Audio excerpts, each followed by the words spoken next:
Bonjour à tous, avec l'aide de Dieu, le Hayom Yom du 18 Tishri, deuxième jour de Chol HaMoed Sukkot. Tout d'abord, le Rabbi nous dit, il faut étudier le Chumash du jour, le Teilim du jour, le Tanya du jour.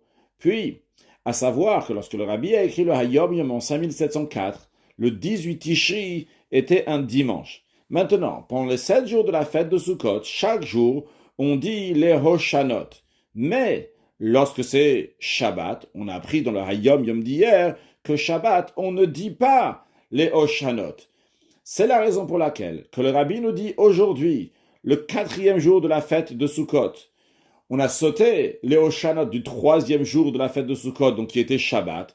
Eh bien, le lendemain, le dimanche, qui est après Shabbat, on va dire les Hoshanot qu'on n'a pas dit hier le jour de Shabbat. Donc on dit les Hoshanot qui commence par le texte Om Anichoma.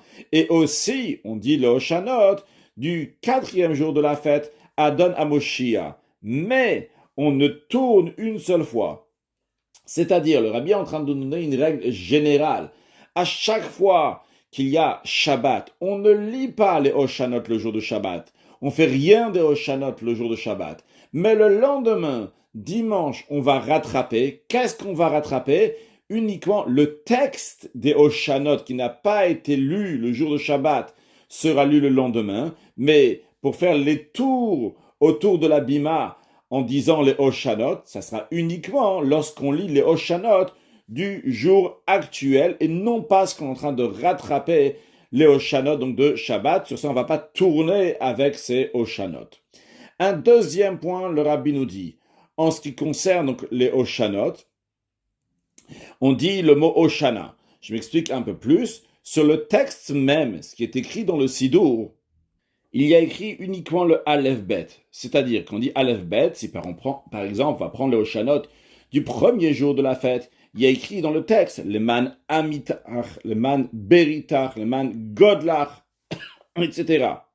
Jusqu'à qu'on arrive à la fin, le man Shrinatach, le man Teilatach, comme ça, donc on a fait tout le Aleph Bet, l'alphabet, de Aleph jusqu'à Tav.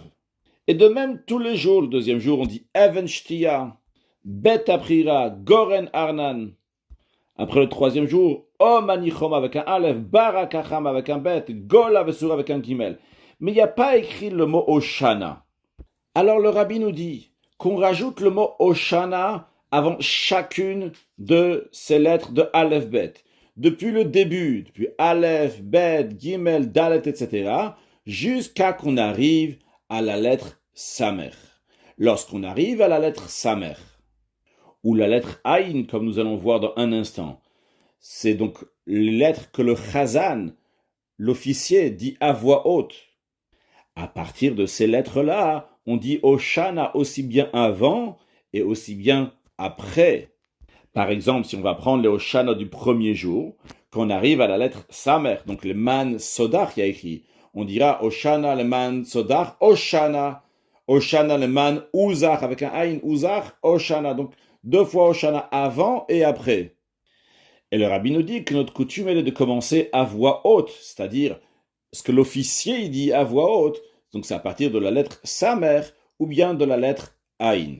Encore un point, le Rabbi nous dit, on tourne autour de la bima et on s'efforce de faire un tour complet de l'endroit où on a commencé. C'est à cet endroit-là qu'on va finir.